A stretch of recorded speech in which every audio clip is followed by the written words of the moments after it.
Prince Andrew claims he's finally free. But free to do what exactly? According to multiple sources close to the disgraced royal, Andrew Mountbatten Windsor has been telling friends something that many find deeply troubling. He believes his loss of titles and royal status has given him the ultimate gift: anonymity. The ability to date without scrutiny. To live, as he puts it, like a normal man. Let's start with what insiders are saying this week. Andrew has reportedly been researching exclusive dating platforms for high-net-worth individuals. Not Tinder. Not Bumble. But invitation-only services where profiles are vetted, identities are protected, and discretion is guaranteed. According to one friend who spoke anonymously, Andrew has been joking that he can finally meet people who don't know his baggage. That statement alone is staggering, because Andrew's baggage is not something you can simply leave at the door. It includes credible allegations, a settled lawsuit with Virginia Giuffre, though he admitted no wrongdoing, and years of documented association with convicted sex offenders Jeffrey Epstein and Ghislaine Maxwell. What's striking is not just that he's considering dating again. It's the speed and the tone. Just weeks ago, sources described Andrew as emotionally fragile. There were rumors and speculation that he had been placed under informal supervision due to concerns about his mental state. Friends spoke of a man who was withdrawn, defeated, and struggling to process the collapse of his public identity, and now, suddenly, he's talking about weekend getaways, luxury travel, and meeting new people. One source described the transformation as jarring. Another called it delusional. A third suggested it might be a coping mechanism, a way for Andrew to mentally escape the reality of his situation by constructing a fantasy future where the past simply doesn't exist. But here's where the story takes a darker turn. Before Andrew had access to modern dating technology, he allegedly relied on personal connections to meet women. Most notably, reports over the years have claimed that Ghislaine Maxwell played a central role in introducing him to what court documents and witness testimony have described as inappropriate social circles. Maxwell is now serving a 20-year prison sentence for her role in facilitating Jeffrey Epstein's abuse of underage girls. Her conviction was not a tabloid story. It was a federal court ruling based on testimony, evidence, and years of investigation, and Andrew was photographed with her. Repeatedly. He stayed at Epstein's properties. He flew on Epstein's private jet. He attended parties where, according to multiple witnesses, young women were present under circumstances that have since been described as exploitative. Virginia Giuffre claimed in her lawsuit that she was trafficked to Andrew on 3 occasions when she was 17. Andrew denied the allegations. The case was settled out of court in 2022 with no admission of liability. But the settlement did not erase the claims. It did not address the photographs. And it did not answer the questions about what Andrew knew, when he knew it, and why he continued associating with Epstein and Maxwell long after concerns had been raised. Now, with Maxwell in prison and Epstein dead, Andrew's alleged obsession with meeting women has reportedly not disappeared. It has simply adapted. According to sources, Andrew has been telling friends he plans to use a pseudonym on any dating platform he joins. He's been introducing himself socially as Mr. Windsor, rather than using any royal styling. And has been describing his current situation as starting fresh, as if 2 decades of documented behavior can simply be rebranded. One friend reportedly told him the idea was insane. Another said it would be reputation suicide if word got out. But according to those close to him, Andrew brushed off the concerns, saying people are too focused on the past. That dismissiveness is what alarms observers most, because the past is not abstract. It's documented. It's testified to. It's settled in court. And it involves individuals who were harmed, young women whose lives were altered by the actions of the people Andrew chose to associate with. At the same time, Andrew's living situation is changing in ways that suggest he truly believes a new chapter is beginning. He and Sarah Ferguson are leaving Royal Lodge, the Windsor estate property they've shared since 2008 despite being divorced. 4 years, They presented as a united front, living together, supporting each other publicly, appearing together at family events. Now, for the first time in over a decade, they're going their separate ways. Ferguson is reportedly making her own arrangements, and will not be moving with Andrew. That separation is significant, because for years, Sarah acted as a social buffer for Andrew. Her presence made him seem less isolated, less threatening, more domestically stable. Without her, Andrew will be living alone, and that has some people worried. Stay with us, because what comes next reveals exactly who Andrew is targeting on these dating platforms, and why his behavior suggests he's learned absolutely nothing. Andrew insists he's changed. His behavior suggests otherwise. Here's what sources are revealing about his dating intentions.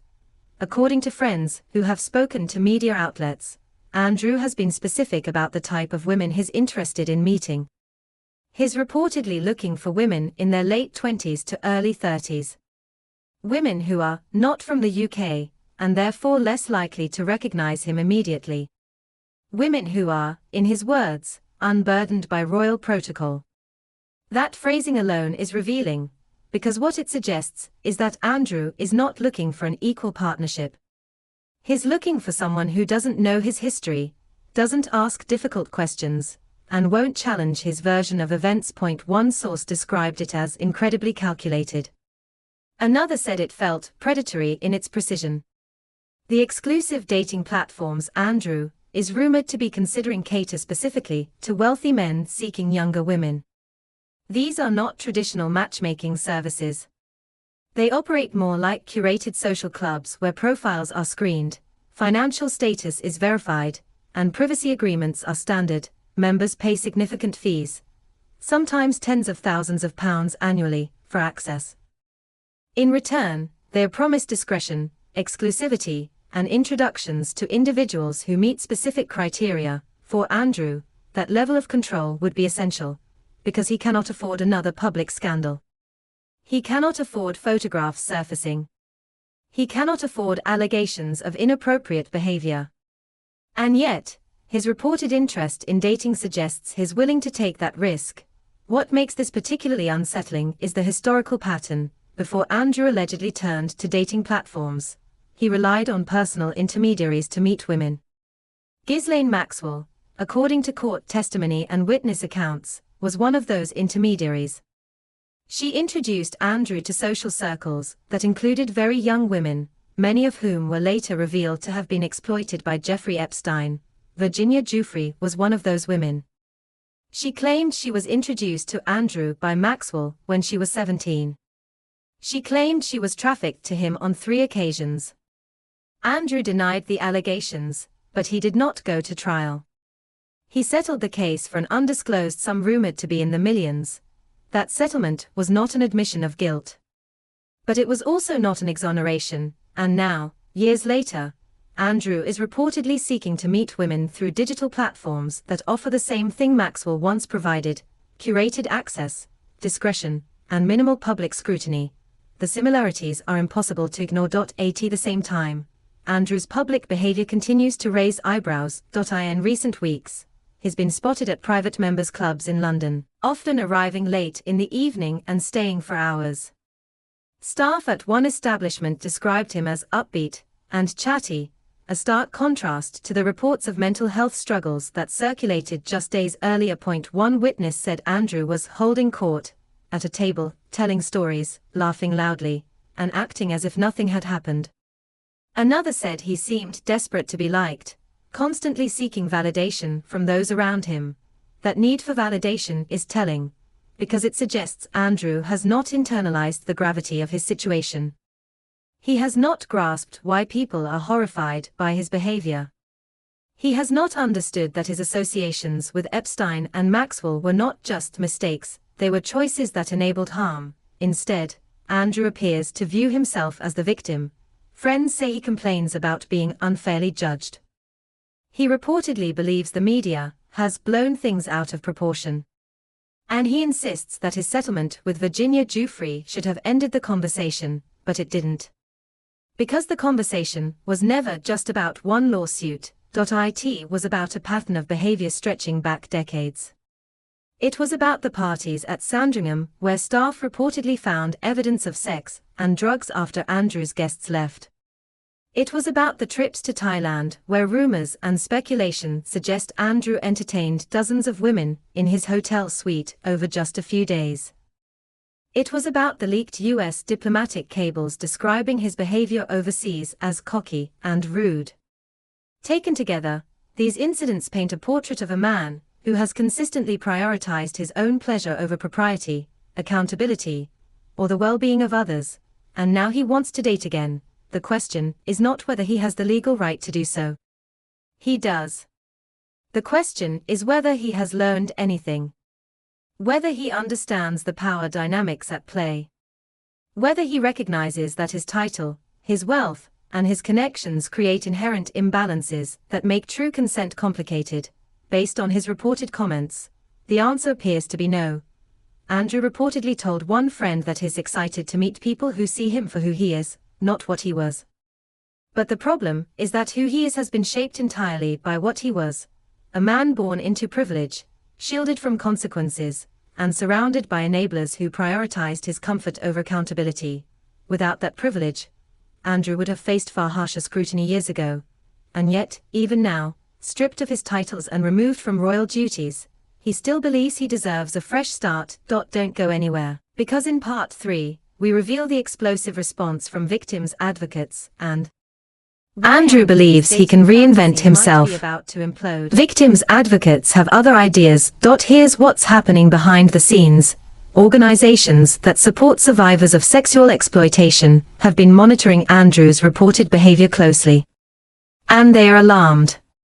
According to statements given to media outlets, several advocacy groups are preparing public campaigns aimed at warning potential romantic partners about Andrew's history. One organization has already drafted open letters to the exclusive dating platforms Andrew is rumored to be considering.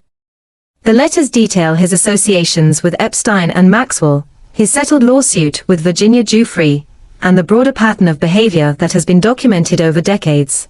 The goal is simple: to ensure that anyone considering a relationship with Andrew knows exactly who they're dealing with. He doesn't get to rebrand, one advocate said in a recent interview. He doesn't get to erase what happened by calling himself Mr. Windsor and pretending he's just another single man looking for companionship.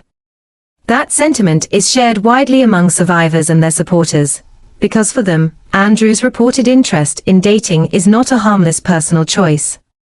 It's a continuation of the same entitlement, the same disregard for power dynamics, and the same refusal to accept accountability that defined his relationship with Epstein and Maxwell. Legal experts have also weighed in. Several have pointed out that while Andrew is free to date, any platform that knowingly facilitates his membership could face reputational damage if his behavior becomes problematic. Dating services, particularly exclusive ones that rely on trust and discretion, cannot afford to be associated with individuals who have credible allegations of misconduct in their past. Reputation is everything in that industry, one legal analyst explained. If Andrew were to join a platform and something went wrong, an allegation, a photograph, a story, the platform itself would be scrutinized. They'd be asked why they allowed him access in the first place. That risk may be enough to keep some platforms from accepting him, regardless of how much money he's willing to pay. At the same time, Andrew's own family is reportedly less than thrilled.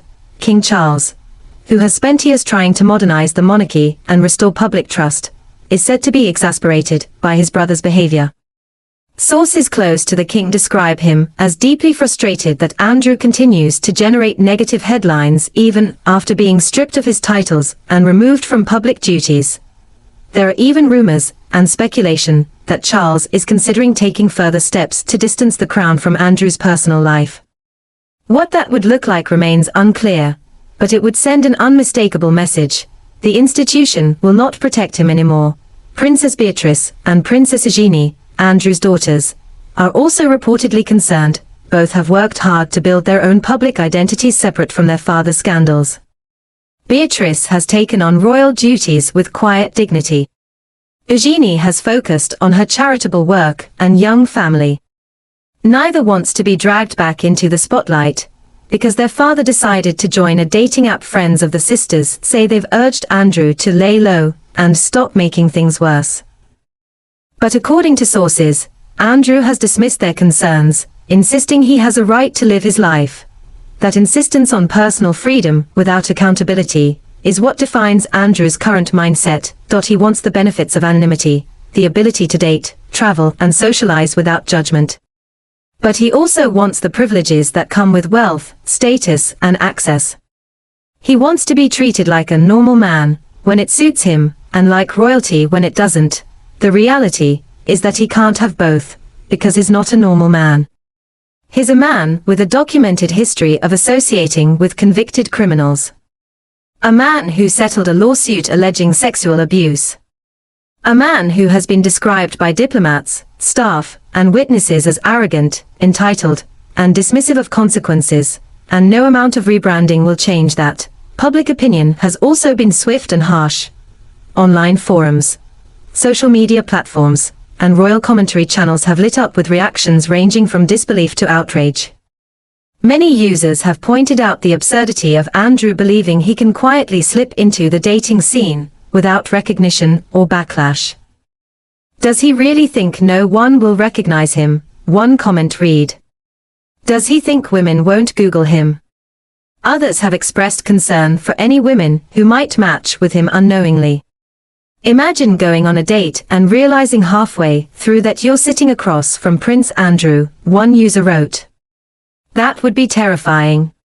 That fear is not unfounded, because Andrew's history suggests a pattern of behavior where power dynamics, discretion, and access were prioritized over transparency and consent.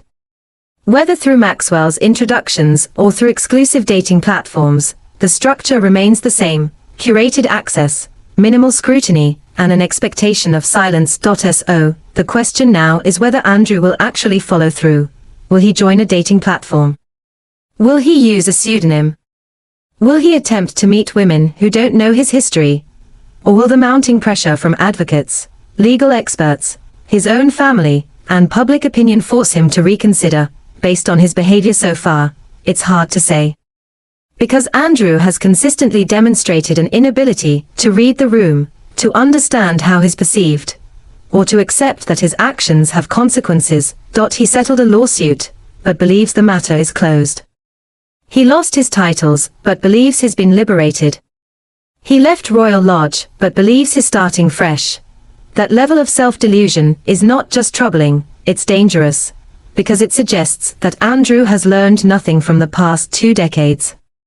That he views accountability as an inconvenience rather than a necessity. And that he genuinely believes he deserves a second chance without ever fully reckoning with the first. Drop your thoughts in the comments below. Do you think anyone would actually date him? And if you're following this story closely, don't forget to subscribe so you don't miss what comes next.